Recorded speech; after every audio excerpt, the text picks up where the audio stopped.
Hi, I am Stacey Pogue, a Senior Policy Analyst with the Center for Public Policy Priorities.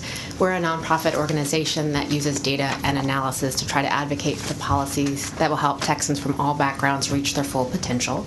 We are happy to testify in support of Senate Bill 507 today because we think it'll help get more patients who are struggling with surprise medical bills into mediation. We put out a report last month that you guys are getting now that kind of dig into the data and the research on what's happening with surprise medical bills. And one of our big findings is that there's a big gap between who's getting surprise medical bills and the consumers who are able to manage to get into mediation. And in fact, it's pretty small, the consumers who can get into mediation. We estimate that there's about 250,000 Texans in a 2-year period who will get a surprise medical bill and have a state-regulated plan, so a mediation could apply to them, or they have the ERS Health Select plan, right? But since mediation was created, we've helped about 4,000 consumers. So there's this big gap, and we need to help get consumers in. And I think Senate Bill 507 does a lot to reduce some of the barriers and close some of the loopholes so people can get help.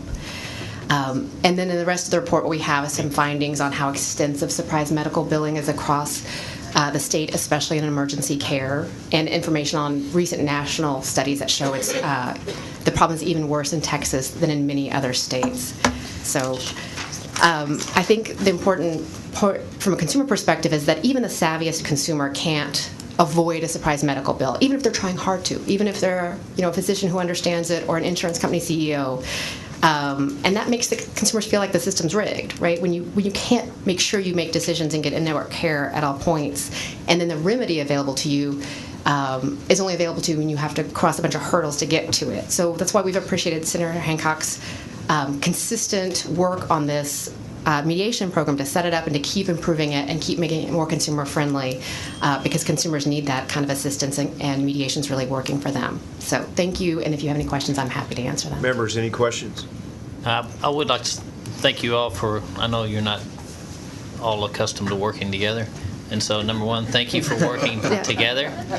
And I think one of the other things we have seen was the lack of notification to those who are balance billed, and so I want to also thank you for your continued efforts to promote the access to this so that people actually know about it, because I think it is a process that does work and if they know about it. Right. And so we need to continue to do that as we move forward. Thank you all for all your work on this. Thank you very much.